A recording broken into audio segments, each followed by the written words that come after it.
আজ আমাদের পাড়ার দক্ষিণা কালী পুজো।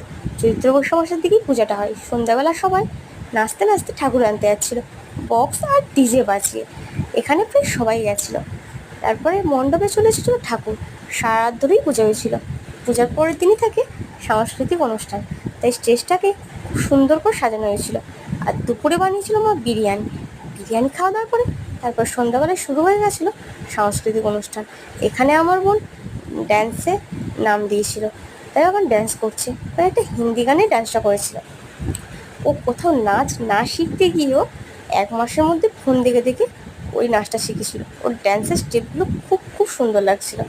আর তারপরে মিউজিক্যাল গ্রুপেরই একজন গান করতে উঠেছিল।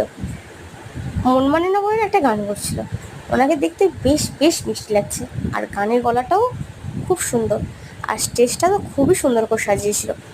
তারপরে আমি, আমার বোন সবাইকেই দেখিয়ে দিলাম। আমার বোন হাসছে।